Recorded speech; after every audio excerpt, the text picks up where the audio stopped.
Hello, students. Today we will begin with the fourth chapter from your supplementary reader textbook snapshots. The title of the chapter is Albert Einstein at School. This chapter has been written by Patrick Pringle. Patrick Pringle was born in the year 1935 in Rochester, New York. He studied at Cornell University, majoring in wildlife conservation. In 1968, Pringle published his first book, Dinosaur and Their World, and in 1970 he became a freelance writer. Patrick Pringle has been praised as one of the top writers of information books from readers for elementary through high school. Now, before beginning the reading of the chapter, I will give you a brief introduction of the chapter. So this chapter, Albert Einstein at School, it gives us a revealing account of Einstein's school days. Einstein had the seeds of genius in him from the primary school stage in Munich. He was honest and plain speaking. He had his own theory of education. He hated to learn the facts and figures of history by heart. He valued ideas more than the dates of battles. He knew more about math than his teachers. His history teacher misunderstood him and called him a disgrace. He felt as miserable at his lodging as at school. He found his landlady beating her children while her drunken husband thrashed her on weekends. So with the help of his friend Yuri and Dr. Ernst Well, he managed to leave Munich to study in Milan. Albert had two hobbies: to study science subject and to play upon the violin. The same unwanted boy made his mark as a great scientist at last. Let us now begin reading the chapter.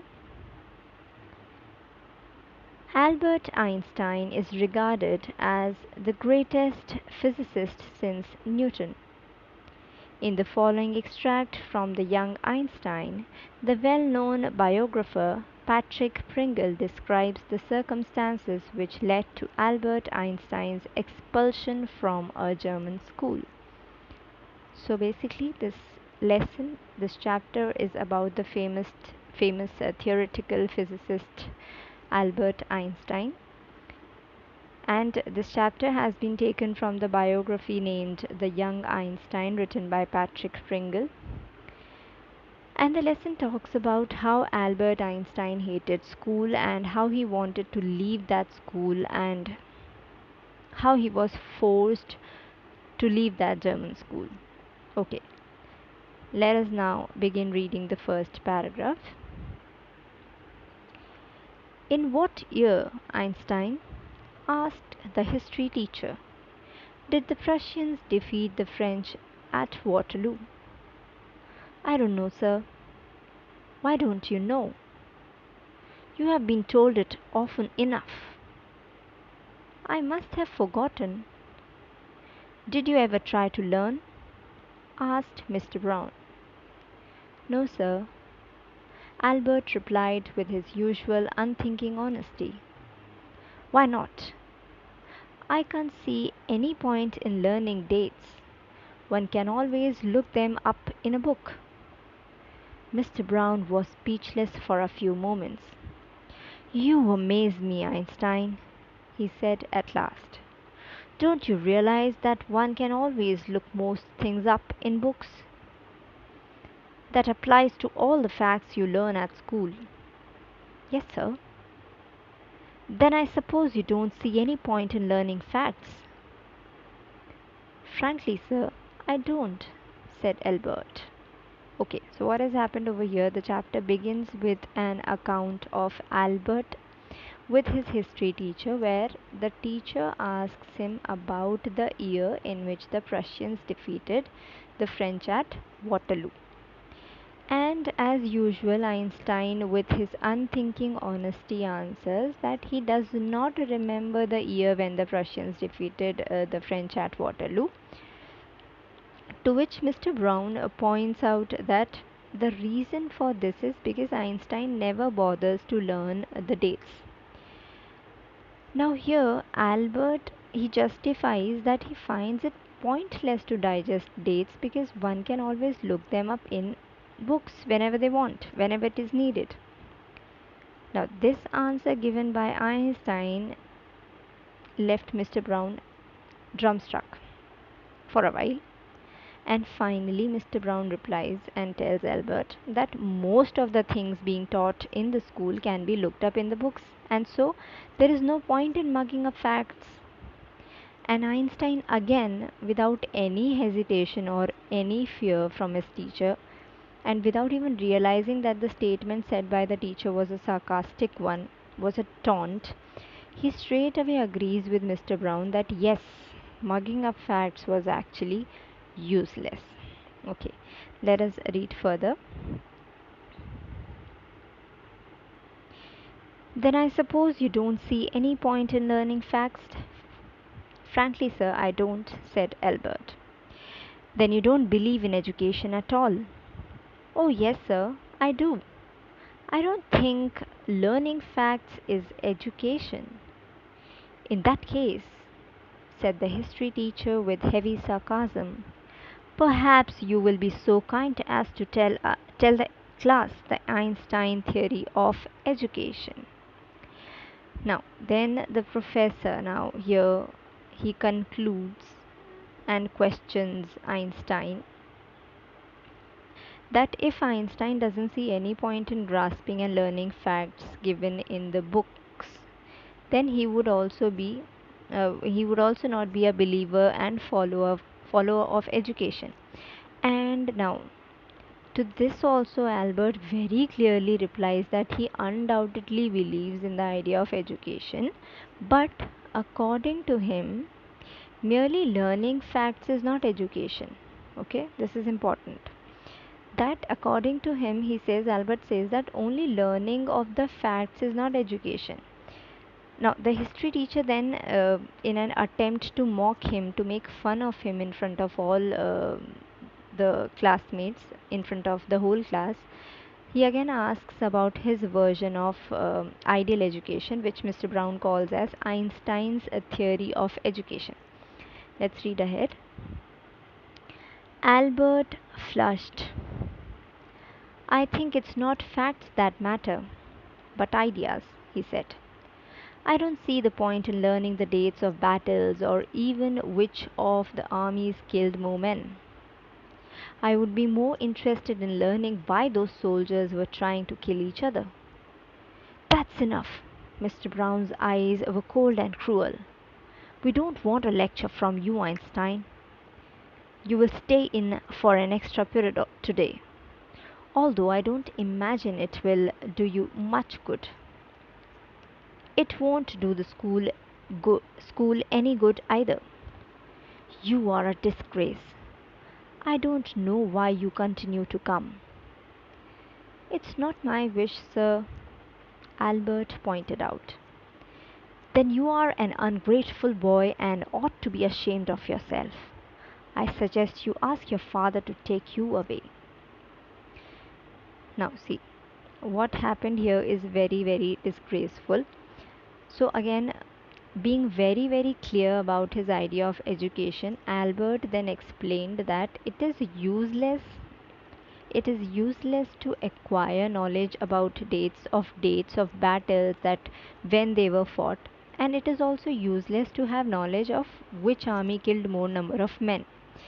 Now, according to Einstein, what he considered important, or what is important according to him, is to know and analyze the reasons that were responsible for the battle between two armies. That what was the reason that these armies were fighting? That was more important. Analyzing of these issues was more important. Okay, the reasons between the war was more important. Okay, now further, after listening to Einstein, Mr. Brown got extremely angry and he interrupted him in between Albert's speech. He said that nobody wants him to give any kind of lecture, and he punished Albert to stay for an extra class. And with this, he also added that even if even if he stayed for the extra class, it were of no good to anyone, including Albert in the extra class, and it would be a very disgraceful thing for the school, as well as it would not be of any profit for Albert as well. Okay, still he would have to stay there for the extra class. Now, Mr. Brown also calls Albert here a disgraceful person, a disgraceful boy. He calls Albert a disgrace, expressing his displeasure of having him around in his class. Okay, which is a bad thing. Now, to this, Albert also mentions that he doesn't want to be there in the class either, and it wasn't his wish at all to be there in his class. Okay, now, after listening to this from Albert, the teacher gets more rude towards Albert. He gets more frustrated and calls him an ungrateful boy. Okay, and he says that he should be ashamed of himself. The teacher says so, that Albert should be ashamed of himself, and he lastly suggests Albert that Albert's father should take him away from the school. Okay, let us now read further. Albert felt miserable when he left school that afternoon. Not that it had been a bad day, most days were bad now, anyway, but because he had to go back to the hateful place the next morning. He only wished his father would take him away, but there was no point in even asking. He knew what the answer would be. He would have to stay until he had taken his diploma. Okay. So, what happened next? After getting ridiculed and disrespected by his teacher, Mr. Brown, Albert was very unhappy when he left his school that afternoon. Now, he was not, this is important, he was not unhappy because that day was a bad day. Albert in journal, it is told that Albert in journal was having such kind of sad days only, and also his days were getting bad at school. Okay, so school was the reason of his bad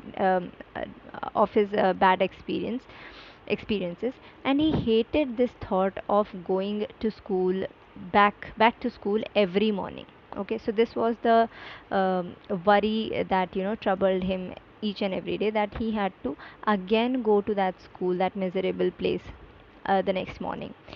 Now, his only wish was that his father would take him to Italy along with him, but it was again pointless to ask him. So, it was very pointless for Albert to ask his father to take him back to Italy, because he says that he would anyway make him stay at the same school until he completed his diploma, his education. Okay, further, let us read. Going back to his lodgings did not cheer him up. His father had so little money to spare that Albert had been found a room in one of the poorest quarters of Munich. He did not mind the bad food and lack of comfort, or even the dirt and squalor, but he hated the atmosphere of slum violence. His landlady beat her children regularly, and every Saturday her husband came drunk and beat her. Now, so school, he says, the narrator tells us that school was surely an unpleasant place for Einstein, but his place of stay, where he used to stay in Munich, was nothing better. Now, why? Because the place where he used to stay was, because of the limited cash availability with his father, he had less cash.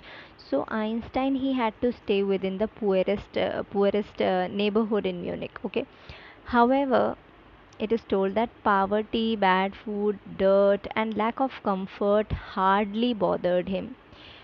It was what bothered him was the frequent fights at the place that he hated. Okay, so he hated the violence. It is told that he hated the violence that prevailed in the slum area, the slum area where he used to live.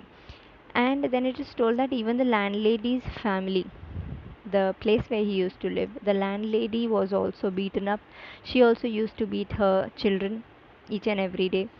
And also on Saturdays, the husband used to beat her up. He used to come back drunk, home drunk, and then he used to beat her, uh, this lady. Okay, every Saturday he used to beat his wife. Okay, further let us read.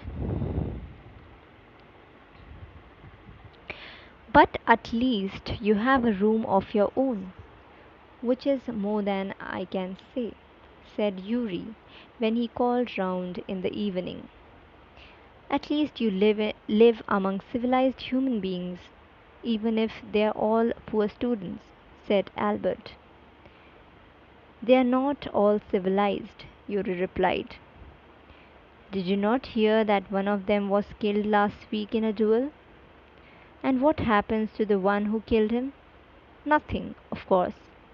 He is even proud of it. His only worry is that the authorities have told him not to fight any more duels. He's upset about this because he hasn't a single scar on his face to wear for the rest of his life as a badge of honor. Oh, exclaimed Albert. And these are the students? Well, you'll be a student one day, said Yuri. I doubt it, said Albert glumly. Now, here we are introduced to one more character in the story, who's a very important character. He is the friend of Albert named Yuri, who is also not very fortunate like Albert Einstein. Now, he reminds Albert that he should be glad about the fact that he has a room of his own to live, even though the neighborhood is not something he likes about, but still he must feel lucky. And in return, Albert also reminds Yuri that even though Yuri lives among the poor students, still they all are civilized and non-violent. Okay, now here Yuri interrupts to correct Albert that not all of them have manners, not all of them are civilized, not all of them are non-violent.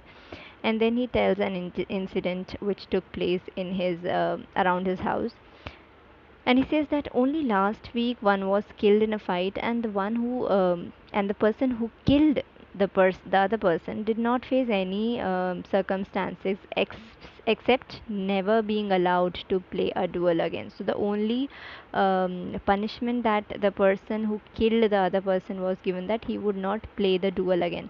Now, what is duel? It is a contest with the used I mean wherein people use deadly weapons arranged between two people, and again in it is in order to settle a point of honor in between those two. Okay, it's a game type of thing using deadly weapons.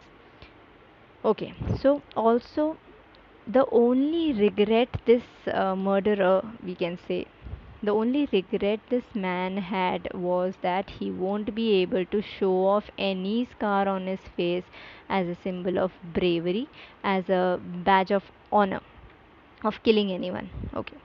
Now, after hearing to all this from his friend Yuri, Albert sighs. He says, "Oh," he gets irritated, and this ruined state. He's very, disappointed with this ruined state of students pursuing diplomas. So he says, and these are students. Okay. Now, to this, Yuri then gives Albert some type of hope by saying that he will be a student too someday. To which Albert expresses his doubtfulness and says, I doubt it. He says so glumly. Okay, let us read further.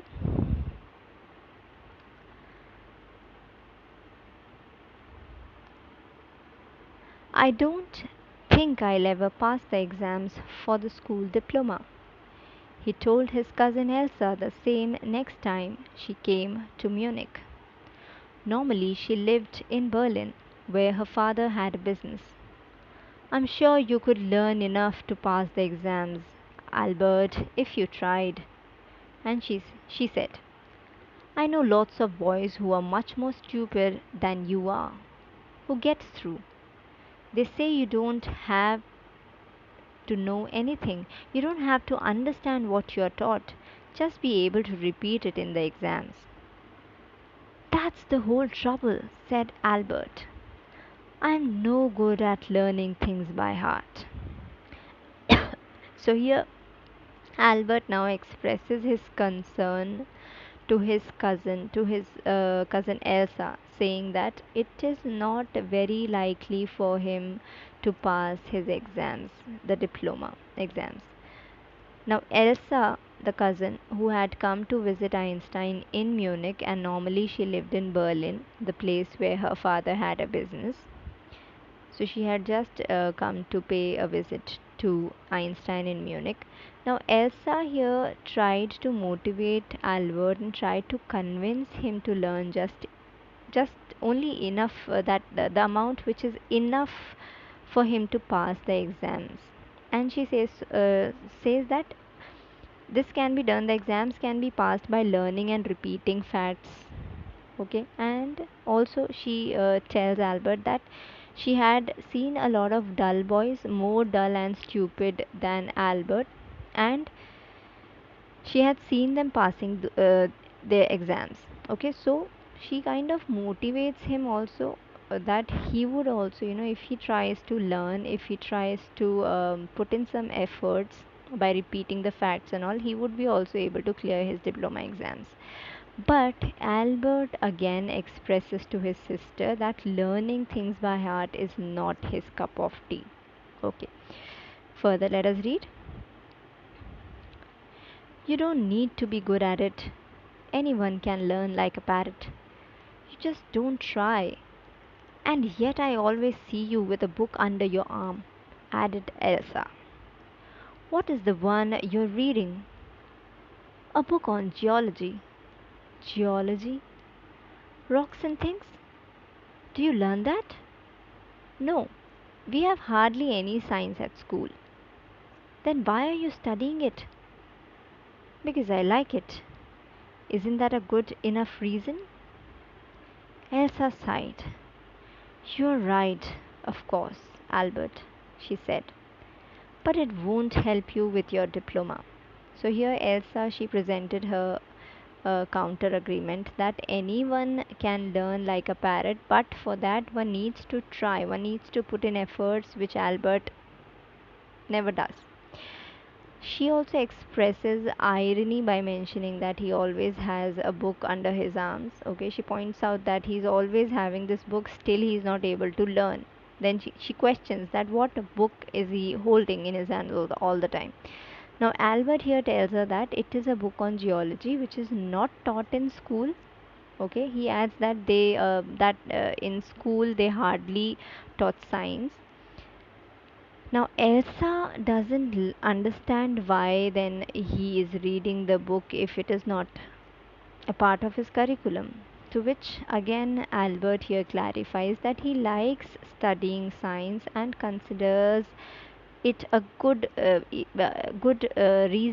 enough reason to read it. Okay, he says, so that isn't, because I like it, isn't that a good enough reason? So further, Elsa now understands this, but also she kind of warns him that it is not good enough for him to read a geology book. It is not going to help him in passing his diploma. Okay, okay. Further, let us read. Apart from books on science, his only comfort was music, and he played his violin regularly until his landlady asked him to stop. That wailing gets on my nerves, she said. There's enough noise in this house, with all the kids howling.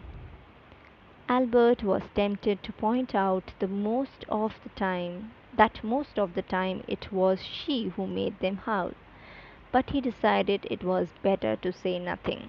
So, here we come to know that Albert was very fond of reading science books, and the only other thing that brought him joy and happiness and peace was music. So, in order to acquire that peace, that happiness, he used to play the violin a lot. Okay, but only he used to play it until his landlady told him to stop. She used to say that the sound supposedly irritated her, and she would say, "There's enough noise in this house with all the kids howling." So she justified, or she used to say this, and this dialogue of hers is very clear for us to understand that she was very much irritated by the sound, or by the loud noise created by the kids in her house, and also the sound of, or the music of this violin, added more trouble to her life. Okay, it added more irritability in her life. Okay, that's why she always asked or yelled at Albert to stop playing that violin. Also, further, Albert was tempted to say this to the woman, that the woman was the one who made her kids cry all the time. But somehow he resisted it. Somehow he thought not to speak up his mind, and he probably felt that it was the better thing to stay quiet and say nothing. Okay, let's read ahead. "I must get away from here," he told Yuri, "after 6 months alone in Munich. It is absurd that I should go on like this. In the end, it'll turn out I have been wasting my father's money and everyone's time. It'll be better for all if I stop now." "And then what will you do?" Yuri asked. "I don't know. If I go to Milan, I'm afraid my father will send me back. Unless—" His eyes gleamed with a sudden idea. "Yuri, do you know any friendly doctors?" "I know a lot of medical students, and some of them are friendly," said Yuri. "Doctor? No, I have never had enough money to go to one. Why?" Now, after being in Munich, he says, Albert says so, that after being in Munich alone for 6 months, Albert expressed to Yuri that he feels that it's high time that he moves away from Munich, as he sees no point in carrying on his studies. He sees no benefit in his life of studying over here in Munich, and he's also not liking his school. Okay, and it was useless for him to go to school like this, because it would then turn up that he's just going to this all these efforts and all the money of his father being invested here in his school, it's all going to result in the wastage. Okay, and also he says that everyone's times, efforts, everything would be wasted if he turns up to be a failure at his school. So he decides, or he wanted to move in to some other place, uh, and leave the school. Okay, further, Yuri then asked Albert if he had any backup plans, to which Albert says that going to Milan would not be such a great idea for him, because his father would send him back to Munich unless. Now, while Albert and Yuri were discussing all about the school, leaving the school and all, suddenly an idea occurred to Albert, and he asked Yuri if he knew any doctors. Now, Yuri says that unfortunately he could never afford to go to a doctor, but he did have a lot of friends from the medical field. Okay, let's read ahead. "Suppose," said Albert, "that I had a nervous breakdown. Suppose a doctor would say it's bad for me to go to school, and I need to get right away from it." Okay, so he has come up with an idea. So Albert's idea included a nervous breakdown, and also it included a doctor who could advise him that going to school is bad for him and that he needs to stay as far as he could from the school. Okay, so this was the idea that came up in his mind of avoiding his school, of not going to his school. Okay, further let us read. I can't imagine a doctor saying that, said Yuri. I must try, said Albert, to find a doctor who specializes in nerves. There are plenty of them, Yuri told him. He hesitated for a moment and then added, rather reluctantly, I'll ask some of the students if they know one, if you like.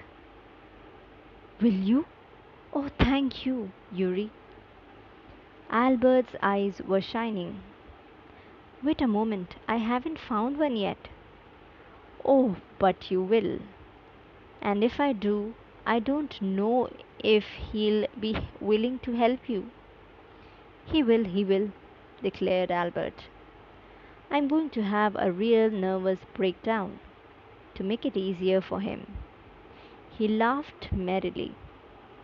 I've never seen you looking less nervous, remarked Yuri. A day or two at school will soon put that right, Albert assured him. So Yuri didn't think that the idea was a successful one because it was merely likely very difficult for a doctor to advise something like that since Albert was having a nervous breakdown, so he should be kept away from the school. Okay, but Albert still wanted to give it a try and find a doctor that specializes in nerves. Then Yuri, being a good friend of Albert, offers to ask one of his friends about such a doctor. And Albert becomes very happy. His eyes shine, it is told. His eyes shining in excitement, in happiness. And he also thanks his friend for that, for his favor. Now, here Albert's friend Yuri told him not to have his hopes too high as he had not yet found the doctor. And he was not even sure whether any doctor would agree to help Einstein on this. But Albert was very hopeful. He was all hopeful and positive about finding a suitable doctor who will be, willing to help him. Now, Einstein had even planned to showcase an actual nervous breakdown to make his problem appear more genuine, to make his state seem more real of being into a nervous breakdown. Now he was also full of hope. He was full. I mean, he had this positive thoughts about it that yes, the doctor would surely help him, and and Yuri, he says that he had never seen uh, Albert this less nervous as he was at that moment. So Albert lastly says that told Yuri that don't worry about him. I mean, he says that do not worry about him being less nervous because a day or two at school would restore him back to his troubled state of being too nervous. Okay, so we would be covering only till here in this session. I request you all to mark the difficult words and also try to find the meanings of those words. Mark the doubts that you are not able to understand. We'll take up the doubts in the next session. Thank you, everyone.